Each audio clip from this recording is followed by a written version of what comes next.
breaths. Yay, we're live. All right, let me close my windows. Hello, everyone. Let's not close the wrong window because then I'll close Dan. Anyway, how are you, Dan? I'm good, thank you. Yeah. It's been, I think we were both talking earlier that it's been a day for both of us. So it's been it's been big 6 months for me. So yeah, it's today's just another highlight of in the parenting reel. So no, but I'm good. I'm happy to be here. Yeah, awesome. I love having you on and picking your brain and just hearing you speak about like anything and everything that you've spoken to us before when you've been on about fatherhood and being a dad and your journey and the emotions that come with it and the roller coaster and the, you know, all that extra belief stuff and stuff we grew up with. Like I think, and I know that a lot of parents in the group feel that that's a really important conversation that has to be had now and probably many, many times. So thank you for coming back on tonight. Thanks for having me back on. It's one of those things that, and I've talked about it before, and without kind of going too far into it, as a dad, my dad didn't talk about this stuff. My dad didn't talk about the struggles of parenthood, and I didn't have any male role models around me that talked about it. So, and it was interesting because I put up a post in your group the other day about, if we continue to raise kids, basically, if we continue to raise kids that aren't able to express their emotions, we'll just continue this cycle. And this cycle just hasn't helped men in particular, especially around, male health, male suicide. It's just a cycle that needs to be broken. So, yeah, I'm always cherish the opportunity to come and chat about these things. I think it's probably for a lot of us, it's we'll touch on a lot of just bits and pieces and topics tonight that really resonate with people. I know that there's a lot of mums in the group. There are some dads as well, which is amazing. But like even just for me, like you said, we were talking about the day we've both had, and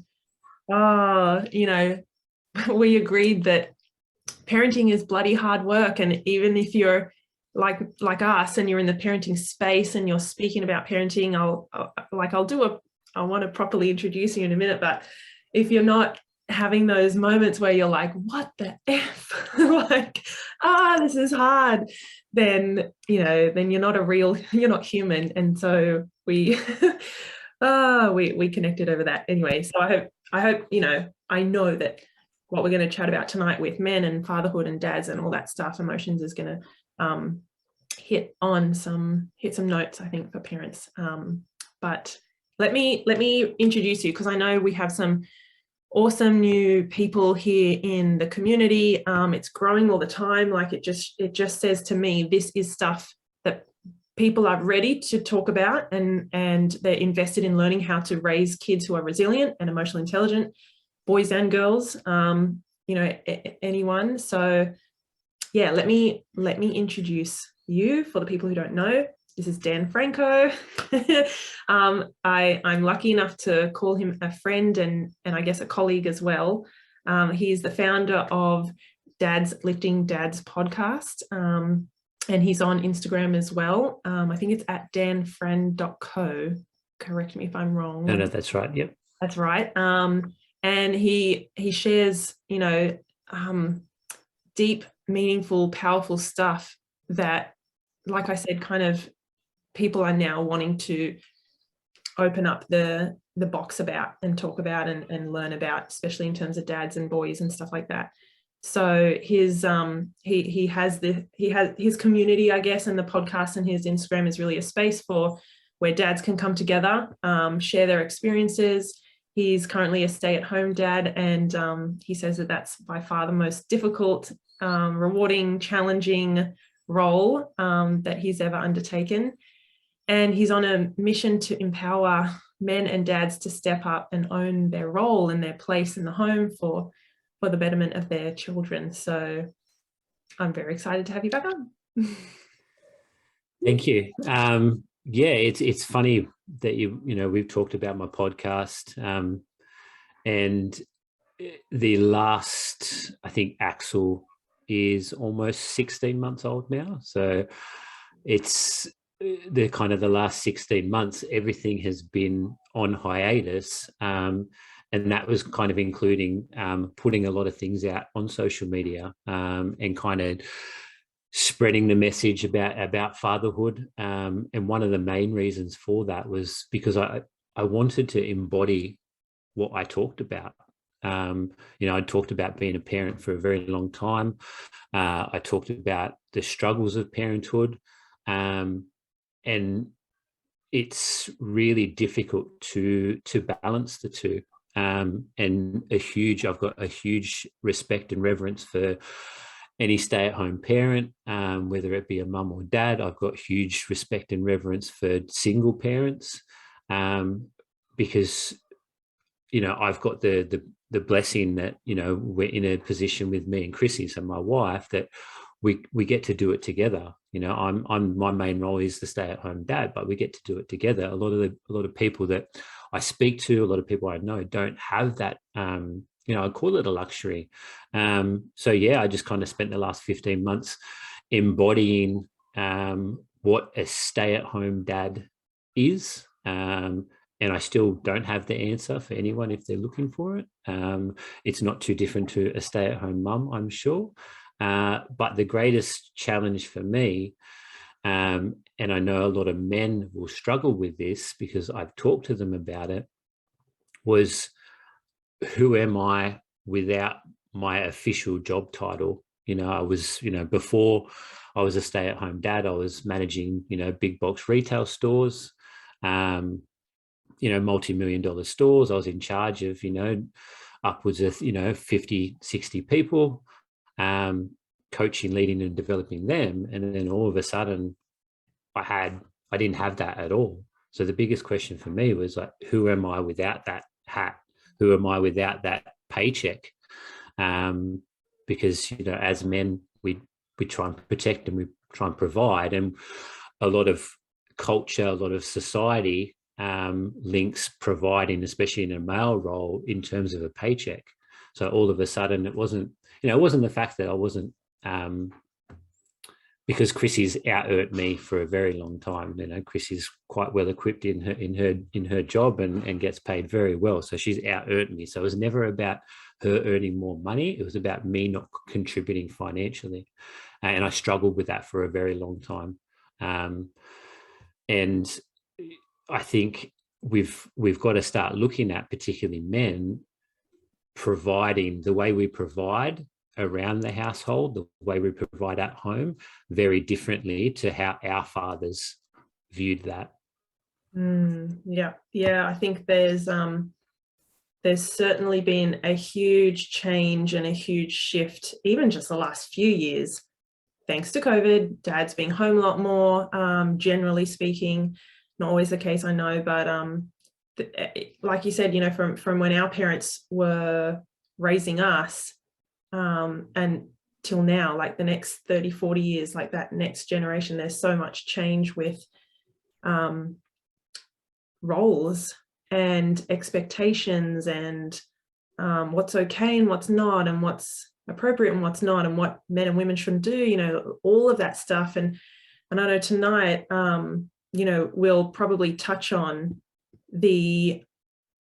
you speak about how important it is for men or dads, as parents, to do their own inner work, and why that is and what that looks like.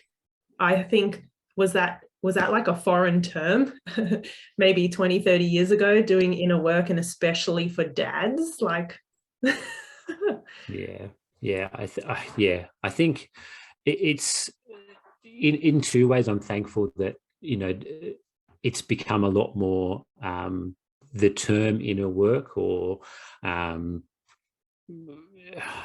term inner work has become a lot more culturally acceptable, and to the point, and this is where I kind of am a bit thingy about it now, but to the point where it's been thrown around really, I guess, loosely, in terms of what we need to do. And I'll speak about, when I talk about trauma, I want to be very clear about when I address trauma, and when I talk about trauma, it's specifically related to me, and it's specifically related to what I would class as like a little t trauma, not big T trauma. So, for anyone that has experienced kind of big T trauma,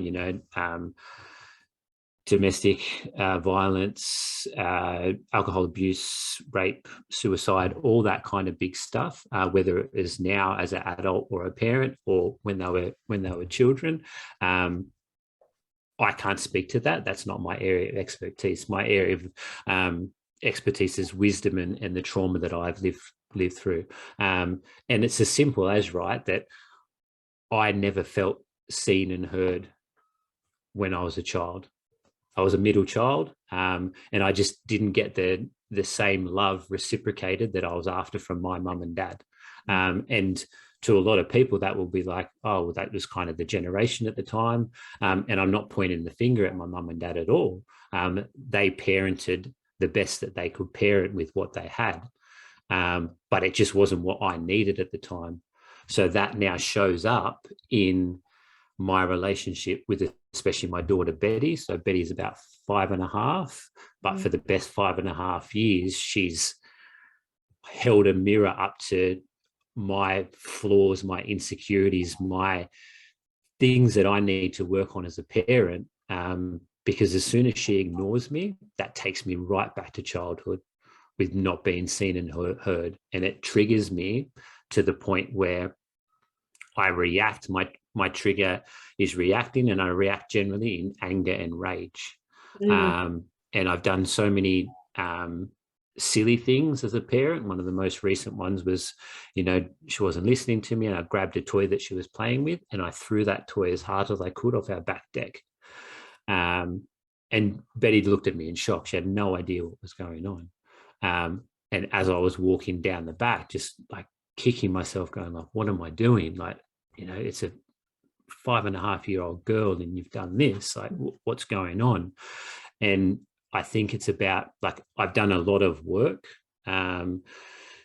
addressing that, but it still comes up. It still comes up, and the work is very dependent on what you need to understand you need to do. So I think we are all, and this is where the term inner work and healing kind of gets skewed a little bit. We all kind of want to jump really quickly to the end part and go, okay, I want to be just fixed. The end of the day, none of us are broken. And the term like healing isn't like, okay, healed, done, you'll never experience it again. Like the term healing is like, it's basically starting, like, or planting the seed of something. So just understanding, okay, what triggers you? Why does that trigger you? What do you need? So inner work can be anything from inner child work.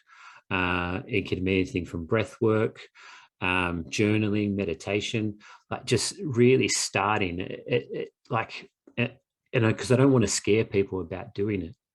Yeah. I want to, what's been running through my mind as you've mentioned all of these things that you've been able to access in terms of your healing and your growth and evolution and things like that, and the inner work, is how did you go from being, managing these huge 50, 60 odd teams in that big box, space in that company organization, and then move into, like, I'm just thinking, how does that come about? How does that change happen? How does that, like, the blinkers off into the world of, I guess we could call it like personal development, but looking, turning your eyes inward and looking at how you're showing up and your behavior and how that's affecting other people. Like, I feel, I will say there are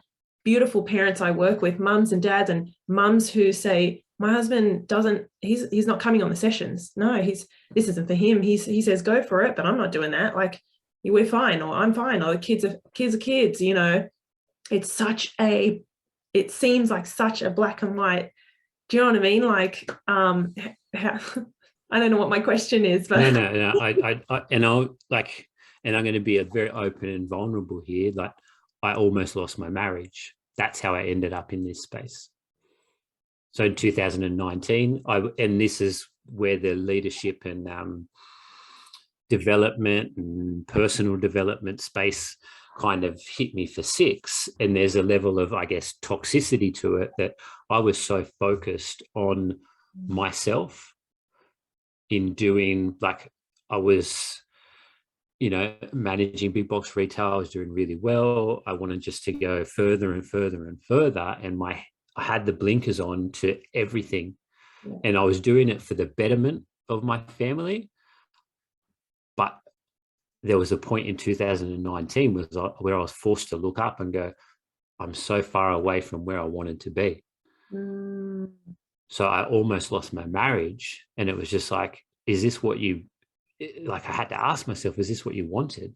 Is this what you dreamed of? Is this, you know? And we ended up in a space of counseling. And I knew, like, I guess traditional counseling wasn't the avenue I went down, because at that point I was learning a lot about health and wellness as well. And I was like, you know what, I want something a bit different. And I reached out to a friend of mine and just said, hey, I need help. My wife and I need a counsellor. And he passed a number on for a holistic counsellor. And so for the best part of 2.5 years after, we attended counselling sessions. And that was to basically save our marriage. Mm. And if, like, I go to the root of the problem, it's because my communication with Chrissy was so poor. Like, put me in front of a team of 50 people and I can get so many things done. Put me in a room with Chrissy at that point, and I would have no idea how to, like, deeply communicate to her. No idea. Mm. Yeah. So, like, to be open and vulnerable, that's how I ended up in this space. And that then, like, a thing happened beforehand. That was when Betty was born. And I've talked about this before, and I wrote the article about it for you. Was basically when she was born, like 7 days after, she was born in 2016, 7 days after she was born, I, like, buckled over in the shower and just purged all these emotions, just tears are streaming out of me. And I had no idea what that was at the time. No idea. And I didn't talk to anyone about it. And I don't think I talked to even Chrissy about it until, like, 2019, when I opened up during our counseling sessions. And it kind of, like, I started to understand what that was. And that was bottled up emotion, like 30 plus years of just bottled up emotion just poured out of me. Yeah. And I thought, oh yeah, cool, I'm healed now. And I was like, no, nope. Your body was like, oh no, this is just the beginning. No, like without kind of going too much into it, like, the body holds on to so many feelings, so many things. So everything that you bottle up, your body will hold on to. And at some point that will manifest as it'll come out as something. So for me, that manifested as me buckling over in the shower and just, like, purging all these emotions. Another kind of key moment happened probably when Betty was 2 years old. And she was just doing what 2-year-olds do in the bath, just playing, splashing. But again, like, and I didn't know at this time, I had no idea of my triggers at that point, but she wasn't listening. And I just snapped, and I just got in her face, like a 2-year-old's face, and I yelled and screamed until she stopped splashing. But she looked me dead in the eye, and as if she, like, she couldn't, like, string a sentence together at that point, but, like, was like, hey Dad, you need to do some work. And I was like, oh wow, okay, so this is what this is what all this stuff is that I've tried to been like shoving away. So when dads don't want to jump on kind of sessions about parenting and stuff like that, when dads don't want to open up and talk about things like that, to be honest, it's because we have no freaking idea of what this stuff is, and it scares the absolute living daylights out of us. So we like either, you know, shove it down or go and distract ourselves, whether it be going out with mates or drinking or the phone or whatever, right? Because we're so scared of these emotions that come up because when they're foreign to us. Mm-hmm. Yeah, I think foreign potentially because they were never accepted as a kid.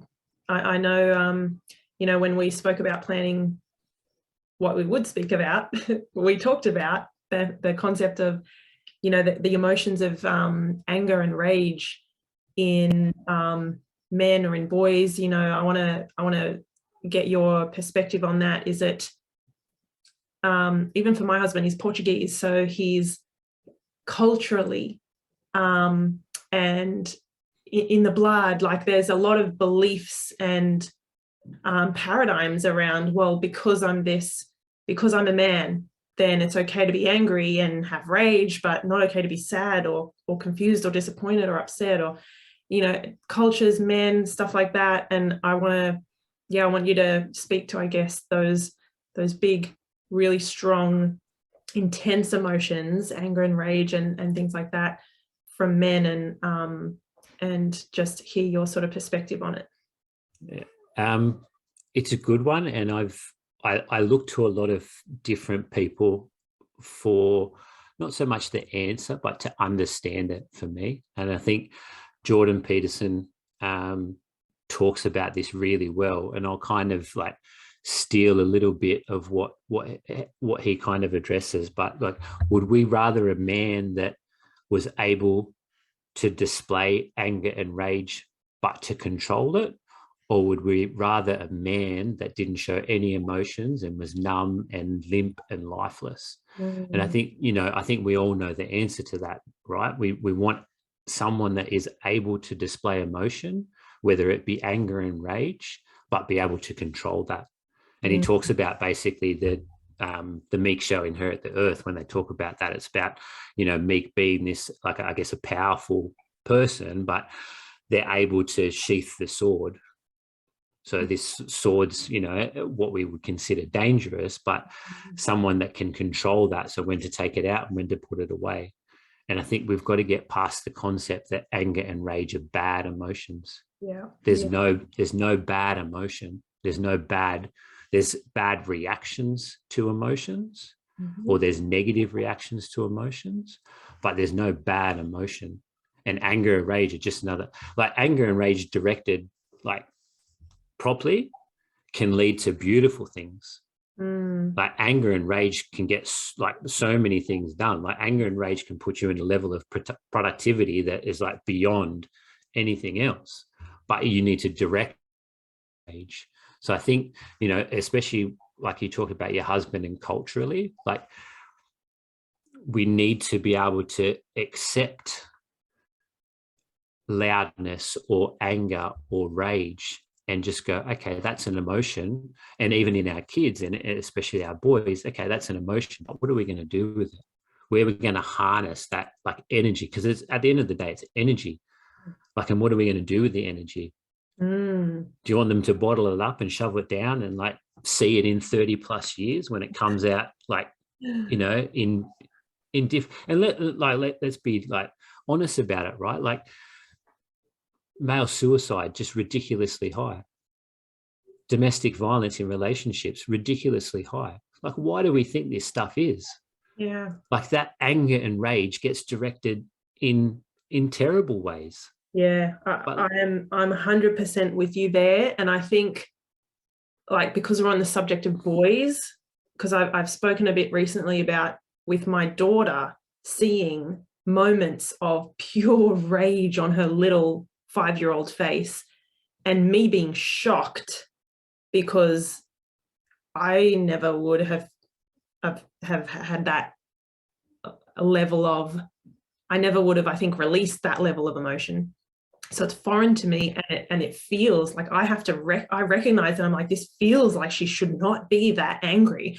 She's a beautiful little girl. Like, so I'm recognizing that in myself, that that's a very deep belief, unconscious kind of paradigm for me, and I have to undo that. But for boys, you know, young boy, toddlers, even 5, 10-year-olds, whatever, when we see, I'll get your opinion on it. What can parents do, mums or dads, when they see it, their boy, their son, really distressed, really angry, really upset about something, you know, really heightened level of emotion, something's gone wrong, it didn't go as they planned, or someone left them out or took their thing, you know, all those kind of scenarios, and then to see that anger or rage, how would you suggest parents don't squash that and say, don't you be angry, like bottle, basically put that away, go to your room if you're going to be like that. I think you use the word kind of harness it or control that anger, do you know, so that kids learn it's okay, it's not scary, it's not bad, if we just call it, it's not bad, but I do need to learn to you know, manage it. Yeah. I think you like not so much answered it, but it's like, as parents, we've got to view it differently, right? So let's shift the lens a little bit. And if we saw our, you know, son or daughter happy, and all of a sudden we're going, hey, no, don't be happy. What are you happy for? Go to your room. Yeah. Like, does that make, it wouldn't make sense to any parent listening to this now. Yeah. Because we've been conditioned that happy is a great emotion, more happiness, rather than all emotions are great emotions. But what are we going to do with these emotions? Because happiness misdirected is a terrible thing as well. Happiness can lead to people pleasing and, you know, going down a whole path of this other kind of thing, right? Mm-hmm. Like, just because you did something good and that made you happy, now you're just going to keep doing that to just keep feeling happy. And all of a sudden we like lull ourselves into a false sense of security that if we're just happy all the time, everything's good. But that's not just, it's not how life works. So for like parents that are dealing with these big emotions, and anger and rage being kind of the two really big ones, because I can tell you like a lot of people would be scared of that, just accept it. Start talking as if it is a normal emotion to feel, because it is. And if it needs to be let out on a pillow or screaming or stomping or anything like that, like kids love like play. Speak to kids in play. Jump, run, you know, go and put all that energy and direct it into something that is not destructive but constructive. Because as soon as we're like, go, okay, that's anger, go to your room. Or that's not acceptable, go to your room. What do we think that child, like we talked about trauma before? That's little t trauma. We've just sent a boy to his room for feeling a feeling. What do you think that's going to do in 30 years' time? There's me. I won't feel that way because that will get me in trouble. Yeah. So I'll just bottle it down, or the opposite, right? I'll just keep doing it until I get that connection. Yeah, scary, huh? Like a lot of the little innocuous things that we say and do as parents, we're now realizing, oh my God, I had that done to, you know, I was raised that way, and now there are things coming up for me like that are wounds, and that are that lowercase t trauma, you know. I think it's so important to highlight that there are the differences there. You mentioned about the capital T trauma, big things that we know, but it's the smaller things, the throwaway, you know, if we're consistently sending our kids away or giving them that message of, it's not okay, don't do that, don't show me that, put that away, that's bad, wrong, naughty, like our kids are absorbing those messages, right? I wanted to ask about because we knew we would talk forever, but I want to ask you before we finish up, what is the dynamic masculine? What is, we put that in sort of the title name of the topic, emotions and fatherhood, and that masculine. Can you explain what that is if people haven't heard that term before? Yeah, this is kind of, I guess, a term that I've kind of coined, and it's in relation to, I guess, the amount of kind of discussion that I hear around toxic masculinity. And for me, there is nothing toxic about masculinity itself. Toxicity arises when we just, I guess, subscribe to the fact that we're masculine and nothing else. So the dynamic masculine is someone that can be, or like a man that can be multi-dimensional, that can be strong and soft. Yeah. That is able to do that, that is able to harness the power of anger and rage, you know, be able to put that sword back in, you know, be able to have that level of control. The dynamic masculine is someone that, a man that is able to express emotion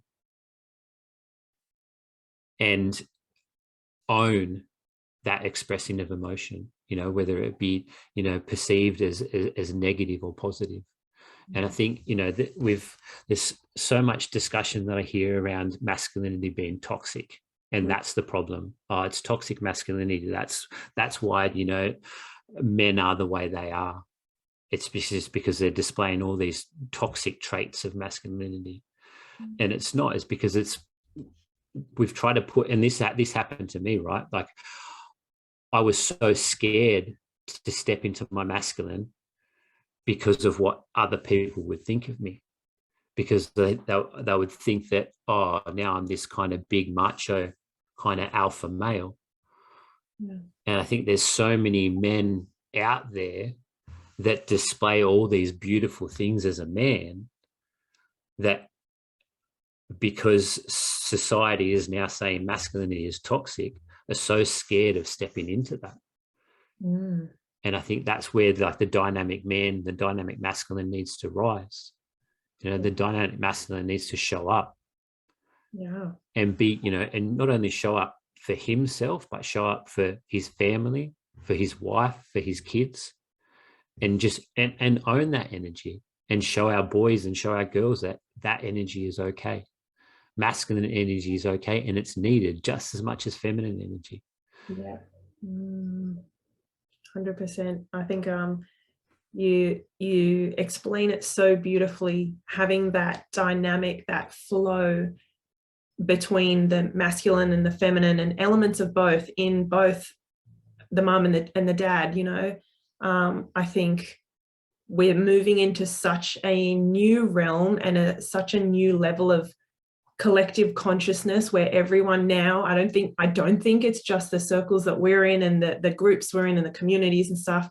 Now I'm seeing people are starting to look up and rise up and want to invest in learning more and growing and evolving, and words like, you know, inner work and trauma and dealing with emotions, emotional intelligence, you know, even just these concepts, they're really, really rising. And I think it's, it's not ignorant. I don't want to say that, but I want to say it's a choice that all parents have, all adults have. And I really, really hope that, you know, not just people watching this, but everywhere, if you're a parent, that you start to ask those questions of yourself, kind of turn your eyes inward, I say, and look at your own, like you did, Dan, your own emotions and your own patterns of behavior and the way you're showing up. And sometimes it does hit us in the form of, oh my God, I'm about to lose my job or my marriage or my kids or something like that. But it's a choice. Like, we don't have to let it get to that point, is I guess what I'm saying. And I love that you are a voice in this space, and so raw and authentic and willing to share your story, because the more people like you do that, I think it gives others permission to do the same and to go, oh, you know, I want to do that too, or I think there's space for me to put my head up or my hand up and look at this stuff together. So that was a big roundabout way of saying thank you. And thank you for coming on and giving us your time.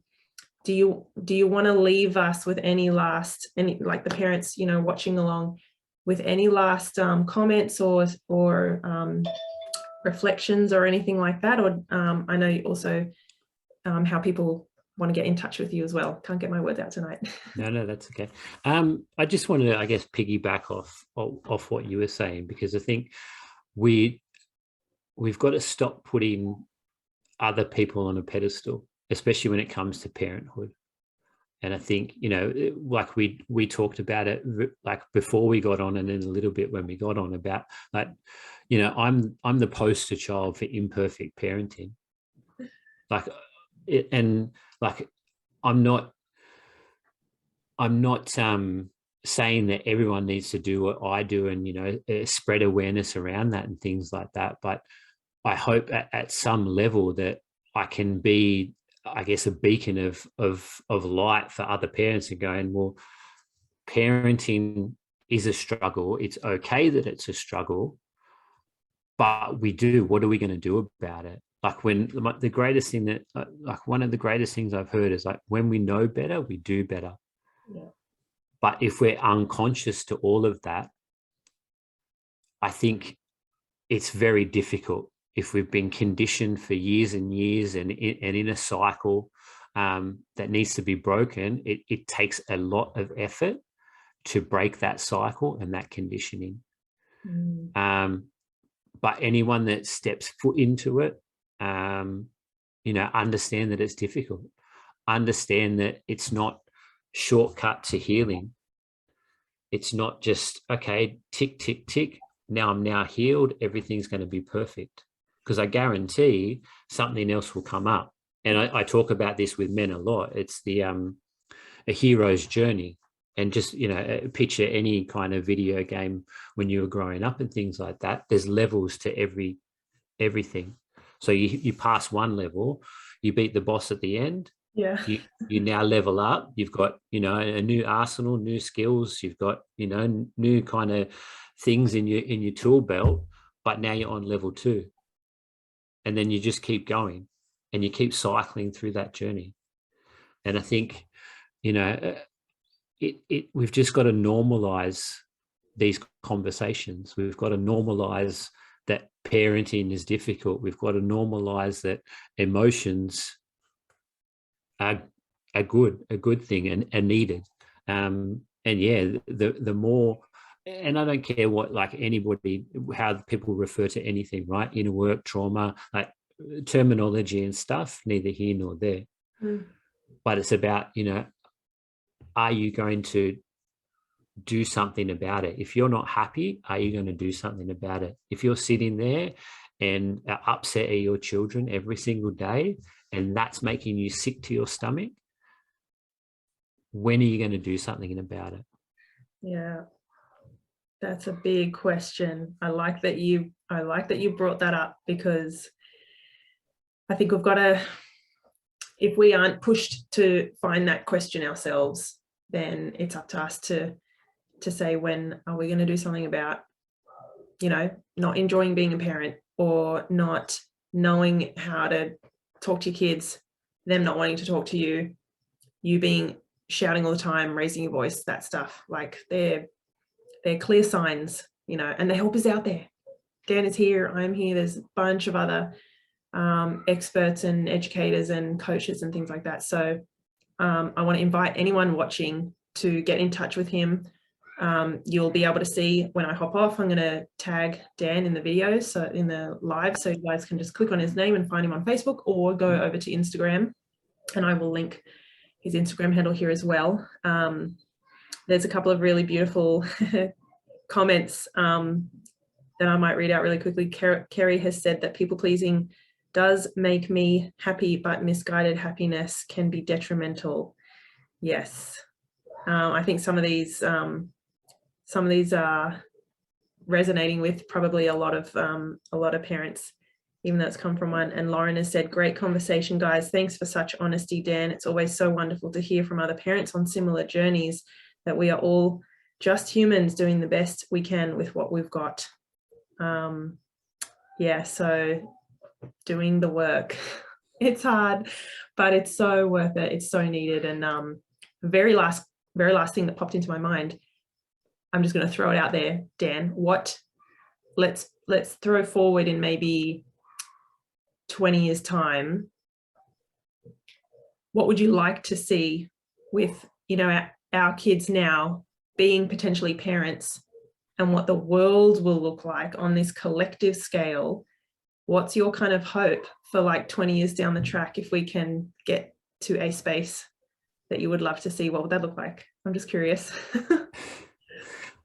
Look, I think one of the something like close to my heart would be, you know, male suicide rates that on the decline, not on the incline.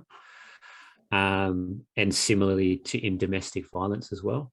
I want to see the family unit get back together. So I think, you know, both you and I are aware of the book Hold On to Your Kids, Gabor Mate and Gordon Newfield.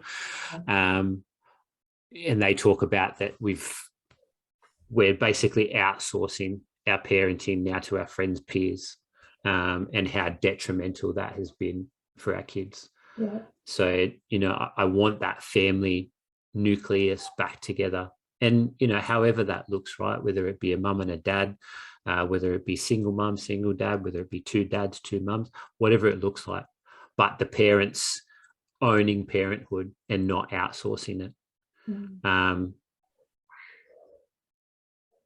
And I just really want these conversations around emotions, around trauma, around inner work, just to be a normal conversation, and not to be like, oh, they're talking about that, are they? Oh, okay. Like it to be either not only not a foreign thing, but